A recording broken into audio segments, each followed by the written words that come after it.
We are on pregnancy vlog week 13 and 14.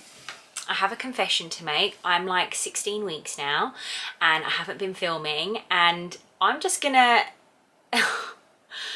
basically I was having a bitch fit. I thought I lost all the footage, so at week 15 I decided to like announce to the world like on socials, and I was like, oh, I'm gonna put up my first vlog at the same time, and I couldn't find the footage, and I thought it was on a different SD card, and I thought that I don't know, I think I had baby brain. I don't know what happened, but I was basically throwing a bitch fit and I was like really sad about it, and I was like, oh, there's no point in vlogging, because I thought I'd lost like the first couple weeks. Not that it even mattered, I could have re-recorded them, but yeah, basically panic over, they're fine. You would have already known that because you would have seen them, and I just haven't got back into the swing of filming these vlogs. So I'm going to play catch up. Luckily I do note everything down in my phone and I've got a lot to catch you up on. So we're going to do like week 13 and 14 together, then we're going to do week 15 and 16 together, and then I'll be on real time. So apologies, I've literally just washed my hair because I was like, if I don't film this now, I don't know if I'm going to do it. Week 13 symptoms. If I'm honest, week 13 I started to feel like 50 times better. Like, I felt so much better, way less nausea, but I had a lot of fatigue. And I feel like with the fatigue, I've kind of always had it throughout pregnancy, but some weeks are worse than others, and this was like a worse week. So I was getting excited, like, oh, I'm approaching that second trimester, feeling so much better, eating more colourful, more normal, and then I was just so tired. I was like, And I had a day that week that I actually woke up and I felt really lightheaded. I hadn't done anything strenuous. I've been taking my iron supplement, which sometimes can make me feel it, like if I don't have enough iron or I'm low in iron, sometimes I can feel a little bit faint. And I know it's pretty normal in pregnancy to like feel lightheaded. I know a lot of people get that, but I've never had it in pregnancy. And it's funny because I've had it outside of pregnancy. I'm quite like a fainty person, although I haven't in years, just because I know how to manage that. And I know loads of women get it in pregnancy, but I never had it in my previous pregnancy. So it took me back a bit. I was like, okay, I'm gonna not work out for a couple days. I'm just gonna take it really easy. And I was quite headachy as well. I was fine that day. I just rested, I listened to my body, and I was fine. But yeah, I really feel for people that feel that like lightheadedness, faintness all the time, because it's not just about like powering through. It's like, I don't want something dangerous to happen. So yeah, so that can be a little bit sorry, I've got like a little bit of a cough and it's not COVID. It can be a little bit anxiety inducing, I think. So yeah, that was, let me just check my notes now. Oh, also week 13, I know they say, I don't know if they say you can feel movement this early. I know they say with subsequent pregnancies you can feel movement earlier. And I think even in week 11 or week 12, I was like, oh, I don't know, I can feel flutters. In week 13, I felt my like first definite movement. And they're not like forming a pattern yet. It's not like regular enough for me to kind of be like, oh, okay, like baby's kicking at this time. It's just like little movements, I'm noticing them. I'm sure in the weeks to come, obviously I'll tell you like it gets a little bit more consistent. But week 13, I think I was on the sofa and I was like watching TV or something, and I felt a little in that lower part of your belly. You know, that initial, basically like that's what it feels like when you initially feel it. So if you're a first time mama and you're like around the same time as me, that's kind of what it feels like. So I felt like that, like little pop that I've been feeling, and I kind of like pushed back gently, like, hey baby, and I pushed back, and like literally I got a couple kicks back, and I was like, oh my god, that's a definite movement. So that was really exciting. That was really exciting. And it's just a nice moment, and you just, I don't know if there's anyone else out there that's like a second or third time parent, but like, I suppose first time everything's super whoa and exciting, and it is exciting this time round, but like it's not as, I mean, it's not as unknown, and it's just kind of like, oh, I've done it before. Like, you know, like even with scans, I was like to Ken, oh, we won't be doing a 4D scan, can't bother with that. Like, we did it with Elvis, but I think it's like the novelty's worn off a little bit. So I don't know, but that moment where I felt a definite movement, I was like, oh no, it is really exciting. So I think maybe you just are a little bit more aware, so things don't like surprise you as much. But yeah, no, definitely have that excited feeling. And I went to the baby show in week 13. So what's really, I mean, I love going to the baby show. I went when I was pregnant with Elvis. I went after I had Elvis, like maybe when he was quite young. There was another one on, and I think I got invited to that one. So I went along, and it's always good to find out like all the new gadgets, look into different, they have a lot of small businesses and small brands. So I love that, speak to people. They had the placenta practice there last time I went that I used with my pregnancy with Elvis when I encapsulated my placenta, which I've actually booked with her again. I'll talk to you more about that in another episode, but yeah, I booked with her again to encapsulate my placenta. But anyway, I just think the baby show is really cool, and if you're a first-time parent, look them up, because if you're in the UK, I mean, I'm sure they have them all across the world, like different versions. I'm going to talk about week 14 symptoms, and then I'm going to show you some of the bits I picked up and some of the stuff I've been using maybe. So week 14 was the best week so far with regards to nausea, like up until this point. Like literally I was like, wow, like the nausea feels so, it was not completely gone, but it was just so manageable, so bearable, so like, oh, it's nothing. And as long as I was eating my meals and not getting too hungry, I wasn't noticing them. Whereas up until this point, I was still having like bouts of nausea, maybe not as consistent as that first month was just like, well, the first 2 months was like constant all the time. But week 14, best so far for nausea. And I think with week 14, I was really excited for it, because obviously you can't help but compare your pregnancies. My pregnancy with Elvis was week 14. I felt like a new woman. Second trimester hit. I had all the energy. I just felt completely normal other than having a belly and a few aches and pains. I think I had a bit of back aches throughout. Like it's kind of like a tailbone ache. It's like something to do with my pelvis. And yeah, maybe bouts of, oh, I feel tired. But in general, I just felt so like me again in my second trimester. And I didn't really get that from week 14. And I don't know if I started feeling a little bit like disappointed. Sometimes you just need to like manage your expectations. And I think that because of that, I was a bit like, oh, second trimester, yay. But I just didn't have that. I didn't have that feeling. So, you know, if you don't have that feeling, and especially if you've been pregnant before, don't compare it, because each pregnancy is so different. Something that was really exciting in week 14 is I started my Positive Birth Company course. So it's an online hypnobirthing course. I really wanted to do hypnobirthing with Elvis's pregnancy, but I think that I had a lot going on in life. We were looking for a property, bought a property, trying to move into a property, decorate it before the baby come. I was moving areas. It just was a lot for me. And I just decided, you know what? No, I want to see how I handle it, because I'm a little bit stubborn like that. I'm like, no, I can handle this by myself. I'm just going to see how I tackle it. And now, this time round, especially wanting a home birth, I'm like, I need all the tools in my toolkit to just get me through and have the best birth and the most beautiful experience possible. So I was like really open to this hypnobirthing course, and it's by the Positive Birth Company, who I've followed on Instagram for forever. I've had family members and friends that have used them, highly recommend their course. Their course is so affordable. It's like £35 or like £40, and you get it for the whole year. And what's actually really nice of them is I actually bought this with the previous pregnancy, because I was really hell-bent on doing hypnobirthing, and that course will last a whole year when you buy it. So mine actually would run out in August. And when I saw them at the baby show, I just mentioned to them like, oh, how do I go about, you know, should I just repurchase another one? I was actually happy, because it's not that expensive. I was happy, but I was just like knowing like,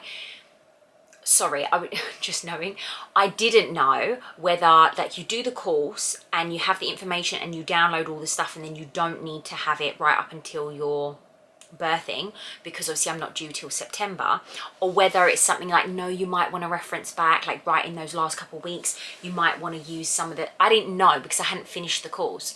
So I just kind of spoke to them about it, and they were really like, just, we'll extend you a month, like it's fine. So I really, so far I've had such a lovely experience with them, and I met them at the baby show, and they gave me, I'll insert a picture here, they gave me a baby on board badge, and I was like, oh, this is so cute, I feel really excited now. And I've actually purchased from them some, and I'll insert a picture as well, some affirmation cards, and they're in the lead up, like throughout your pregnancy, for birth, labor. I just really love stuff like that, and I love that they're so little, you can leave them around the house, you can reflect on them daily. Sorry, I'm moving about a lot because I'm sitting, and I'm just, see, I'm at that size now where already I'm like a little bit more uncomfortable in certain positions. One thing about this baby really likes to like lay, and I don't know, I just feel like this baby gets in my nooks and crannies. Like literally, I just always feel like if I'm in a certain position and I feel the baby pushing, I'm like, oh, the baby doesn't like that, and I kind of move. I don't remember being like that with Elvis. I had a lot of headaches week 14. They were very mild headaches. They're here.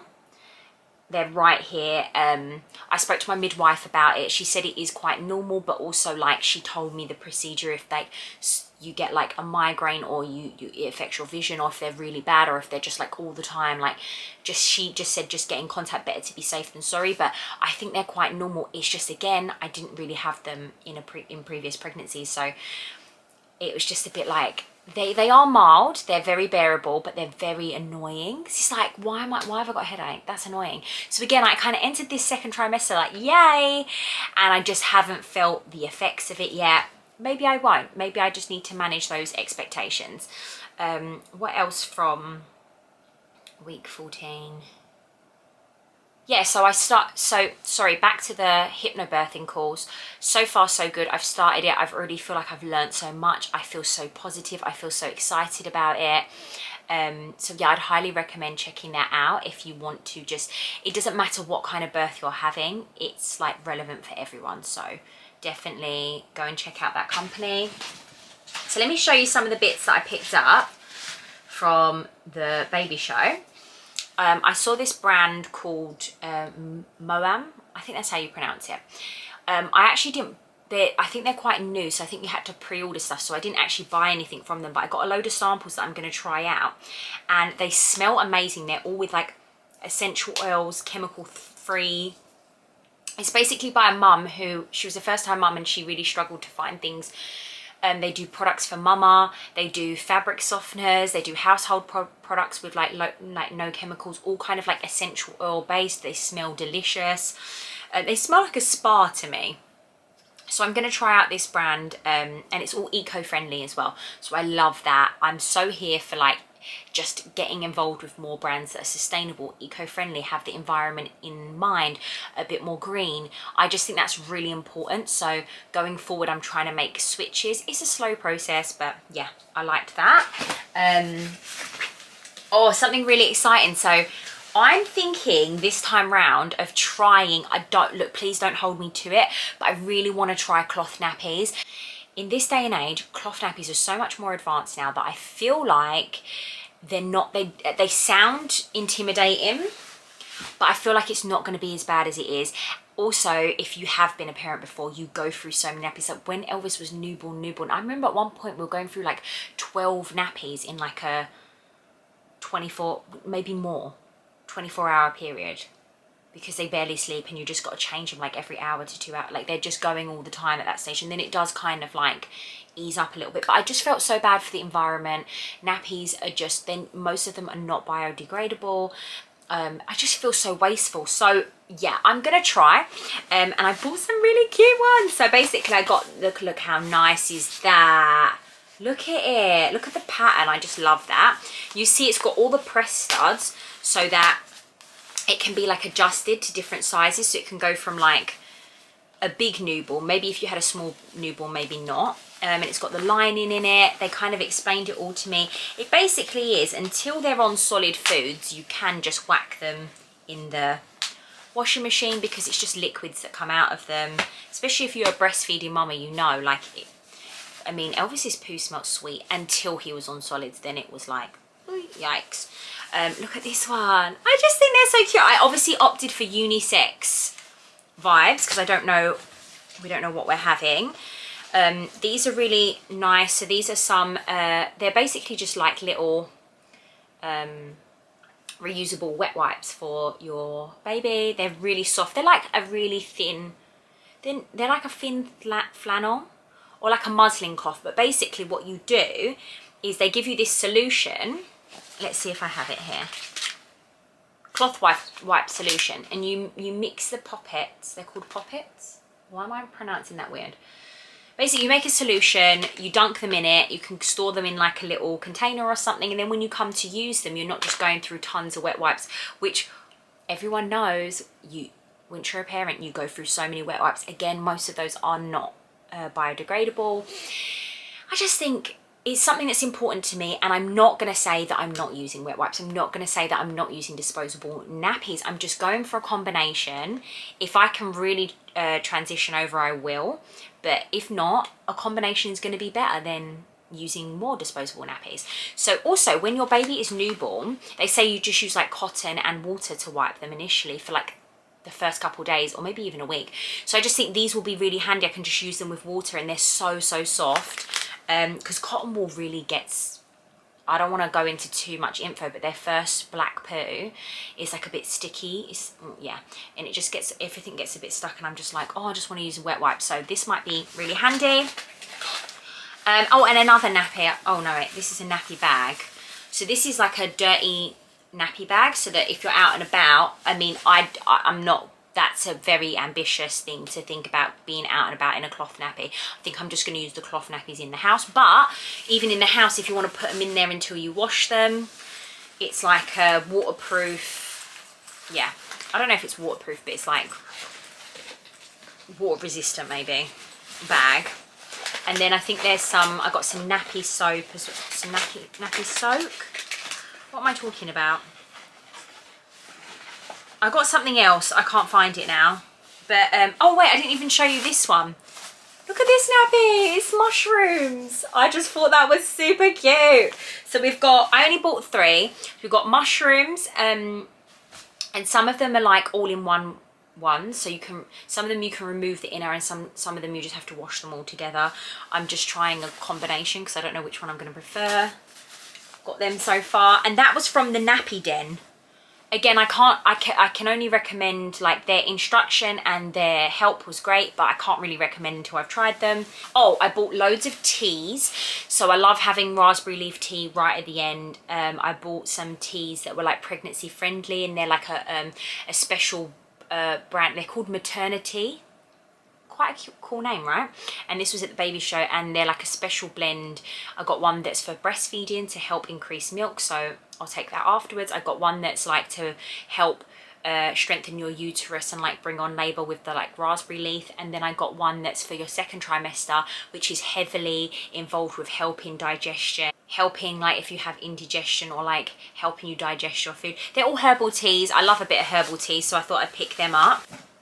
And then my mum actually picked me up from Oliver Bonus. I think that's how you say it. Oliver Bonus. I love that company, by the way, for like house bits. But she picked me up a Bump and Balm body oil. So I'm going to use that and let you know if that's any good. Because you do go through like all your balms and your oils so fast. And then a friend's given me the Clarins one. Everyone raves about this. I've got the tonic as well. I need to figure out how you actually use that. I don't know if that's for afterwards to help with stretch marks or before. I'm going to ask her because she's the expert. I got loads of little like freebies and stuff and like samples and stuff, but I'm going to try them all out and let you know. So that is on my week 13 and 14 update. Sorry it's so late, not that you'll really know. But I hope I managed to fill you in just as good. And thanks for watching, guys. Tune back in a couple days for week 15 and 16 update. Mwah.